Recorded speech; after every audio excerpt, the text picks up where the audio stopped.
Mars media நேயர்களுக்கும் அன்பர்களுக்கும் இந்த நாள் இனிய நாளாக அமைய எல்லாம் வல்ல இறைவனை பிரார்த்திக்கின்றோம். இந்த சேனல் உங்களுக்கு பிடிச்சிருந்தா மறக்காம சப்ஸ்கிரைப் பண்ணுங்க, ஷேர் பண்ணுங்க, லைக் பண்ணுங்க, கமெண்ட் பண்ணுங்க. எனதருமை ரிஷபராசி நேயர்களே, இன்னைக்கு இந்த பதிவுல என்ன பார்க்க போறோம் அப்படின்னா, குரோதி வருடம் ஆனி மாத ராசி பலன். இந்த ஆனி மாசத்துல என்னென்ன கிரகங்கள்லாம் உங்களுக்கு ஃபேவரா இருக்கு, என்னென்ன கிரகங்கள் மூலமா நீங்க கவனமா இருக்கணும், பரிகாரமா என்ன பண்ணினா ரொம்ப விசேஷமான பலன்களை இந்த மாசம் அடையலாம் அப்படிங்கிறத பத்திலாம் நம்ம இப்ப தெளிவா பார்க்க போறோம். இந்த மாச கிரக நிலைகள் அப்படின்னு பார்க்கும்போது உங்களோட விரய ராசியில 7-12 கூடிய அதிபதி செவ்வாய் பகவான் ஆட்சி அமைச்சு உட்கார்ந்துட்டு இருக்கார். 7ஆம் பார்வையை உங்களோட 6ஆம் இடத்தை பார்த்துட்டு இருக்கார். அதே மாதிரி 11/7/2024 இருந்து இந்த செவ்வாய் பகவான் உங்க ஜென்மராசிக்கு வந்துட்டு குரு பகவானோட சேர்ந்துட்டு குருமங்கள யோகத்தை கொடுக்க போறார். யோகம் நல்லா கவனிச்சுக்கோங்க. அதே மாதிரி ஜென்மராசியில 8-11 கூடிய அதிபதி குரு பகவான் ஸ்ட்ராங்கா உட்கார்ந்துட்டு இருக்கார். பார்வைன்னு பார்க்கும்போது உங்களோட பஞ்சமஸ்தானமாகிய 5ஆம் இடத்தையும், கலத்திரஸ்தானமாகிய 7ஆம் இடத்தையும், பாக்கியஸ்தானமாகிய 9ஆம் இடத்திலையும் பார்க்கிறார். தனபாக்கு ஸ்தானத்துல 2-5 கூடிய அதிபதி புதன், ராசிநாதனம் பகிர்வுணர் ரோகாதிபதியான சுக்கிரன், சுகாதிபதி சூரியன், இப்ப 3 பேரும் 2ஆம் இடத்துல இருந்துட்டு அற்புதமான பலன்களை கொடுத்துட்டு இருக்கார். இதுல சூரியனும் புதனும் சேர்ந்ததுனால புதாதித்ய யோகமும் இருக்கு. அதே மாதிரி 26/6/2024 இருந்து புத பகவான் சகாயஸ்தானமாகிய 3ஆம் இடத்துக்கு வந்துடுறார். 7/7/2024 இருந்து சுக்கிர பகவானும் சகாயஸ்தானத்துக்கு வந்துடுறார். 3ஆம் இடம் ரொம்ப சந்தோஷமா உற்சாகமா இருக்கக்கூடிய ஒரு சூழல். அடுத்தபடியா 5ஆம் இடத்துல கேது பகவான் குரு பகவானின் பார்வையை வாங்கிட்டு சஞ்சாரம் பண்ணிட்டு இருக்கார். லாபஸ்தானத்துல ராகு பகவான் அற்புதமா இருக்கார், பிரம்மாண்டமான ராகு. 10ஆம் இடத்துல 9-10 கூடிய அதிபதி சனீஸ்வர பகவான் சசயோகத்தோட இருக்கார், விரயராசியை பார்த்துட்டு இருக்கார். ஆனா இந்த சனீஸ்வர பகவான் இந்த மாசம் மிடில்ல வக்கர கதி அடைகிறார். அந்த வக்கர கதி சனி பயிற்சி நாங்க இப்ப போட போறோம், பார்த்துக்கோங்க. இப்ப இதான் கிரக அமைப்புகள், கிரக சஞ்சாரங்கள். அந்த பயிற்சி சொல்றோம்னா அதான். அப்படி பார்க்கும்போது மாத ஆரம்பத்தில் வந்துடுன்னா விரயராசி செலவு 7-12 கூடிய அதிபதி செவ்வாய் செலவை வச்சுட்டே இருக்கார். எதை பார்த்தாலும் செலவுயா. ஒன்று வீட்டை சரி பண்ணிட்டு இருக்கிறதுக்கு செலவு, இல்லைன்னா குழந்தைகளோட படிப்பு செலவு, இல்லைன்னா ஏதாவது ஒரு மருத்துவ செலவு, ஏதாவது ஒன்று யாருக்காவது, இல்லைன்னா ஒரு கல்யாண செலவு, இந்த விருந்து கேளிக்கைகளில் போகிற செலவு. அப்பப்பா எவ்வளவு செலவு, ரொம்ப செலவாகிட்டே இருக்கு. அதே சமயம் பார்த்தீங்கன்னா சந்தோஷமான செலவும் உங்களுக்கு வந்துகிட்டு இருக்கு. அதே மாதிரி சீருடை பணியாளர்களாகிய காவல், இராணுவம், தீயணைப்புத்துறை, மருத்துவத்துறையில் வேலை பார்க்கும் அன்பர்களுக்கு எதிர்பார்க்கும் இடமாற்றம், பதவி மாற்றம், பதவி உயர்வு, சம்பள உயர்வு மிக அருமையாக வந்து சேரும். ஏன்னா 12ஆம் இடம் என்பது இடமாற்றம் தான். ஊர் மாற்றம், இடமாற்றம் இதெல்லாம் கிடைக்கும். அப்ப இந்த சீருடை பணியாளர்கள் அவளுக்கெல்லாம் கண்டிப்பா கிடைக்கும். 11/7/2024 இருந்து இந்த செவ்வாய் பகவான் எங்க வரப்போறான்னு பாத்தீங்கன்னா, ஆல்ரெடி 8-11 கூடிய அதிபதி குரு பகவான் அங்க இருக்கார் ஜென்மராசியில. அவரோட இவர் சேர்ந்துடுறார். அதனால குருமங்கள யோகத்தை கொடுக்கிறார். எப்பவுமே குருவும் செவ்வாயும் சேர்ந்து, செவ்வாய் வந்து மங்களக்காரகன், இந்த மங்களக்காரகனும் புத்திரக்காரகனும் சேரும்போது குருமங்கள யோகம் உண்டாகுது. இந்த குருமங்கள யோகம் அப்படிங்கும்போது ரொம்ப சந்தோஷமானது. ஏன்னா 12 வருஷம் அதுக்கப்புறம் தான் நடக்கும். ஏன்னா அதுக்கப்புறம் இந்த செவ்வாய் அப்படியே மாறி வரத்துக்குள்ளேயும் குரு பகவான் மிதுன ராசிக்கு வந்துடுவார். ஆக இந்த 8-11 கூடிய அதிபதி குரு பகவானுடன் மங்களக்காரகன் செவ்வாய் பகவான் இணைந்து அற்புதமான பலன்களை உங்களுக்கு கொடுக்க போறார். இப்போ உத்தியோகத்துல நீங்க ரொம்ப வேகமா வேலை செய்வீர். மனசுல இருந்த கவலைகள்லாம் குறையும். ஜென்மராசியில குரு பகவான் இருக்காரேன்னு ஒரு கவலையில இருந்தீங்க, அதெல்லாம் நீங்க கவலையே பட வேணாம். ஏன்னா கூடவே செவ்வாயும் வந்து உட்கார்ந்துறாரு. செவ்வாயும் வந்து உட்காரும் போது குழப்பம் அதிகமாகும்னு கவலைப்பட வேண்டாம். புரியுதா? சில பேருக்கு வந்து ஜென்மராசியில சில கிரகங்கள் இருந்தா மனசுல குழப்பம் இருக்கும், மனசுல ஒரு தைரியம் இருக்காது, எடுக்கிற காரியங்கள் இழுபறியா இருக்கும்னு, அதெல்லாம் கவலைப்பட வேணாம். ஏன்னா சுப கிரகம் குரு உட்கார்ந்துட்டு இந்த செவ்வாயோட சேர்றதுனால நல்லது நடக்கும். அதே மாதிரி உடல் ஆரோக்கியம் சிறப்பாக இருக்கும், தொழில் வியாபாரமும் நல்லபடியாக இருக்கும், கவலைப்பட வேண்டாம். ஏன்னா இந்த குரு பகவான் தன்னோட பார்வையாக உங்களை ரொம்ப குஷிப்படுத்திட்டு இருக்கார். குழந்தைகளின் மூலம் சந்தோஷம் அதிகரிக்கும். குழந்தைகளை இப்படித்தான் கொண்டு வரணும்னு நீங்கள் நினைப்பீங்க, அதே மாதிரி அவங்க வருவாங்க. அதை பார்த்தாலே உங்களுக்கு சந்தோஷம் இருக்கும். அதே மாதிரி 7ஆம் இடம்ங்கிறது கலத்திரஸ்தானம். கூட்டாளிகள் ஸ்தானம், கூட்டாளிகள் ரொம்ப அனுகூலமா இருப்ப. அதே மாதிரி வாழ்க்கை துணை, அவங்க மூலமா உங்களுக்கு நிறைய சந்தோஷம் கிடைக்கும். அடுத்தபடியா 9ஆம் இடத்துல ஒரு பார்வை விழறதுனால தந்தையார் ஆதரவா இருப்பா. பூர்வீக சொத்துக்கள் உங்க கைக்கு வரத்துக்கு வாய்ப்புகள் இருக்குங்க. அடுத்தபடியா 2ஆம் இடம், 2ஆம் இடம் போது வாக்கு, தனம், குடும்பம். அதாவது நம்ம வாக்கு சுத்தமா இருந்தது அப்படின்னாலே தனம் ஆட்டோமேட்டிக்கா வரும். தனம்னா பணம், ஆட்டோமேட்டிக்கா இந்த வருவாய் வரும். வருவாய் வந்தாலே குடும்பம் சந்தோஷமா இருக்கும். கரெக்டா?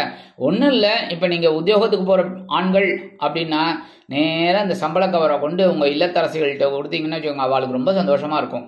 காசு கொடுக்கலன்னா தான் கட்டேடி, காசை கொடுத்தேன்னா ரொம்ப சந்தோஷமா இருப்பா. அதே மாதிரி உத்தியோகத்தில் இருக்கிற பெண்கள் அப்படிங்கும்போது அந்த கவரை கொண்டு போய் உங்க வீட்டுக்காரர்கிட்ட கொடுத்தீங்கன்னு வச்சுங்க, அவங்களுக்கு எவ்வளோ சந்தோஷமா இருக்கும். ஆஹா, இந்த மாதம் இந்த செலவுகள் எல்லாம் சூப்பராக மீட் அவுட் பண்ணலாம் அப்படின்னு ஸ்கெட்ச் போட்டுருவாங்க, பட்ஜெட்.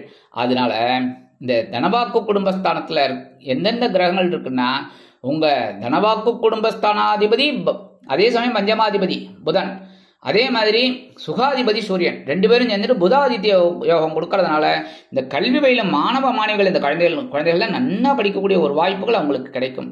அதே மாதிரி உத்தியோகத்தில் இருக்கிறவாளுக்கும் ஒரு சந்தோஷம் இருக்கும், நல்ல வேலை செய்யக்கூடியது, உயர்வுகள், சலுகைகள் இதெல்லாம் கிடைக்கும்.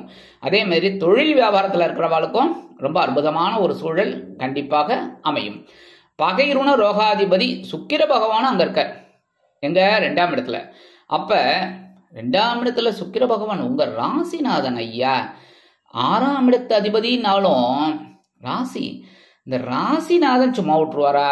உங்களுக்கு எவ்வளவு பிரச்சனைகள் இருந்தாலும், எவ்வளவு குழப்பங்கள் இருந்தாலும், எவ்வளவு சங்கடங்கள் இருந்தாலும் அதை அப்படியே கருவேப்பிலை மாதிரி அப்படி ஓரம் கட்டிட்டு சந்தோஷமா இருக்கக்கூடிய ஒரு சூழலை இந்த சுக்கிர பகவான் கொடுப்பார். 26/6/2024 இந்த புத பகவான் சகாயஸ்தானமாகிய 3ஆம் இடத்துக்கு வந்துடுறார். 7/7/2024 சுக்கிர பகவானும் சகாயஸ்தானத்துக்கு வந்துடுறார். 3ஆம் இடம்ங்கிறது தைரியம், வீரியம், காரிய ஜெயம், அற்புதமான ஒரு இது. அதே மாதிரி இந்த தொழில் தொடர்பு துறையில இருக்கா பாருங்க, அவளுக்கெல்லாம் சூப்பர். கேட்கிற உதவி, இந்த சம்பள உயர்வு அதெல்லாம் கிடைக்கிறதுக்கு வாய்ப்புகள் நிறையா இருக்குங்க. அதே மாதிரி இந்த குழந்தைகள்லாம் நல்லா படிக்கக்கூடிய ஒரு வாய்ப்புகள், உத்தியோகம் தேடுற குழந்தைகளுக்கு நல்ல உத்தியோகம், இல்லை தொழில் வியாபாரம் பண்ணணும் அப்படின்னு நினைச்சு இறங்குற குழந்தைகளுக்கெல்லாம் நல்ல ஒரு தொழில் வியாபாரம் அமையும். அதே மாதிரி சில பேருக்கு பார்த்தீங்கன்னா விலை உயர்ந்த பொருட்களை வாங்கி மகிழும் வாய்ப்புகளும் உருவாகும். அடுத்தபடியா இந்த 10ஆம் இடத்துல 9/10 அதிபதி சனீஸ்வர பகவான் இருக்கார். ஜீவனஸ்தானத்துல இருந்துட்டு உங்களை கொஞ்சம் பாடாப்படுத்தின்னு தான் இருக்கார். என்ன பண்றது, நீங்களும் கடுமையாக தான் பாடுபடுறீங்க, உருண்டு புரண்டு தான் இருக்கீங்க. ஆனால் நீங்க சொல்ற ஒரு விஷயம் எனக்கு கேட்கறது என்ன தெரியுமா, என்னதான் குருஜி உருண்டு பிறண்டாலும் ஒட்டுறது தான் ஒட்டும். அது சொல்றது புரியுது, ஆனா நிறைய ஒட்டுற மாதிரி உருண்டு பெறற அளவுக்கு நமக்கு ஒரு நேரம் வரும், சரியா? அதனால இப்ப இந்த 10ஆம் இடத்துல இருக்கிற சனீஸ்வர பகவான் சசயோகத்தை கொடுக்கிறார். சசயோகத்தை கொடுக்கிறார். அதே சமயம் உங்களுக்கு இந்த மாத மிடில் 19ஆம் தேதி இந்த சனீஸ்வர பகவான் வக்ரகதி அடையிறது ரொம்ப நல்லது. ஏன்னா கர்மாதிபதி அதே சமயம் பாக்கியாதிபதி வக்ரகதி அடையிறது ரொம்ப விசேஷம். நல்ல பலன்கள் உங்களுக்கு கண்டிப்பா கிடைக்க ஆரம்பிக்கும். அடுத்தபடியா லாபஸ்தானத்துல ராகு பகவான் பிரம்மாண்டமா உங்களை யோசிக்க வைக்கிறாரியா. அதாவது ஒரு வீட்டை கட்டணும்னு நினைச்சா கூட சிங்கிள் பெட்ரூம் வேண்டாம், ஒரு பெரிய ஒரு பங்களாவா கட்டலான்னு அந்த பிரம்மாண்ட கற்பனையை உங்களுக்கு கொடுக்குறாரு பாருங்க, அதான். அதே மாதிரி இந்த 5ஆம் இடத்துல இருக்கிற கேது உங்களை உடனே ஒரு லகான் போட்டு அதெல்லாம் கூடாது, யோசி, மாத்தி யோசி அப்படிங்கிறார். ஆனா நீங்க என்னன்னா நமக்கு விரலுக்கேத்த வீக்கம்தான் வேணும் அப்படின்னு நீங்க பண்ணிட்டு இருக்கீங்க. அதுதான் உங்களோட வாழ்க்கைக்கு உயர்வே. புரியுறதா? இந்த வாழ்க்கைக்கு உங்களோட வாழ்க்கை உயர்றதுக்கு காரணமே, இந்த ரிஷபராசியை சேர்ந்தவர்களுக்கு வாழ்க்கை உயர்வதற்கு காரணமே அந்த ஒரு எண்ணம் தான். நமக்கு என்ன கடவுள் கொடுக்குறாரோ அது போறியா அப்படின்னு நினைக்கிறீங்க பாருங்க, அதான் உங்களை பெரிய லெவல்ல கொண்டு போக போறது, கவலைப்பட வேண்டாம். அதே சமயம் இந்த லாபஸ்தானத்தில் இருக்கிற ராகு பகவானால வெளியூர் அல்லது வெளிநாடு போய் படிக்கணும்னு நினைக்கிற குழந்தைகள், இல்லை உத்தியோகம் பார்க்கணும்னு நினைக்கிற குழந்தைகளுக்கெல்லாம் நல்ல வாய்ப்புகள் தேடி வரும். அடுத்தபடியாக இடமாற்றம் கண்டிப்பாக நல்லபடியாக அமையும். ஒரு நல்ல வீட்டுக்கு போகணும் அப்படின்னு நினைக்கிறவங்களுக்கு நல்ல ஒரு அருமையான வீடு அமையும். அதே மாதிரி ஊர் மாற்றம், நாடு மாற்றம் இதெல்லாம் எதிர்பார்த்துட்டு இருக்கிறவங்களுக்குலாம் ஒரு நல்ல நேரம் கண்டிப்பாக கிடைக்குங்க. 5ஆம் இடத்துல இருக்கிற கேது கொஞ்சம் குழப்பத்தை கொடுத்துட்டு இருந்தார், இல்லைன்னு சொல்ல முடியாது. ஆனால் இப்போ அந்த கேது பகவானுக்கு குரு பகவான் தனது 5ஆம் பார்வையை ஸ்ட்ரைட்டாக பார்த்துட்டு இருக்கார். அற்புதமா 7ஆம் பார்வை ஸ்ட்ரைட்டு, 5 அப்படி ஓரம். அதே சமயம் அந்த குரு பார்வையால் இந்த கேது கொஞ்சம் அப்படி அடக்கி வாசிக்கிறார். அதனால கவலைப்பட வேண்டாம். மனசுல இருக்கிற கவலைகளும் கொஞ்சம் கொஞ்சமா குறையும். எடுக்கிற காரியங்களும் உங்களுக்கு அற்புதமாக நிறைவேறும். இந்த நேரத்துல இந்த மாசம் ரொம்ப அற்புதமா வரணும், பிரச்சனைகள் குறையணும், வருமானம் வரணும், உத்தியோகத்துல முன்னேற்றம் இருக்கணும், தொழில் வியாபாரத்துல நல்லபடியா இருக்கணும், அதே மாதிரி குழந்தைகள் படிக்கிற குழந்தைகள் நல்லா படிக்கணும் அப்படின்னு நினைக்கிறவாள்லாம் பரிகாரமா என்ன பண்ணணும்னா எம்பெருமான் முருகப்பெருமான வழிபாடு பண்ணணும். கந்த சஷ்டி கவச்சம், கந்த குரு கவச்சம், அதே மாதிரி கந்தர் அனுபூதி, உங்களுக்கு எது தெரியறதோ சொல்லுங்கோ, இல்லை ஒளிநாடால போட்டு விட்டு கேளுங்கோ. சரியா? அடுத்தபடியா நவ கிரகங்களில் உள்ள குரு பகவானை வியாழக்கிழமைகளில் நெய் தீபம் ஏற்றி வழிபாடு பண்ணுங்கோ. அதே மாதிரி நவ கிரகங்களில் உள்ள சனீஸ்வர பகவானுக்கு சனிக்கிழமைகளில் 7 தீபம் ஏற்றி வழிபாடு பண்ணுங்கோ. இந்த மாதிரி பண்றதுனால குரு பகவான் ஜென்மராசியில் இருந்தாலும் சனீஸ்வர பகவான் வக்ரகதியில் இருந்தாலும் உங்களுக்கு ஒரு அற்புதமான பலாபலன்களை கண்டிப்பாக கொடுப்பார்கள். ஆக இந்த சிறு பரிகாரங்களின் மூலம் எனதருமை ரிஷபராசி நேயர்களுக்கு குரோதி ஆண்டு ஆனி மாதம் அற்புதமான மாதமாக கண்டிப்பாக அமையும் என்று கூறி விடைபெறுகிறேன். நன்றி, வணக்கம். மீண்டும் ஒரு அருமையான பதிவில் நான் உங்களை மனமகிழ்ச்சியோடு சந்திக்கிறேன். வாழ்த்துக்கள்.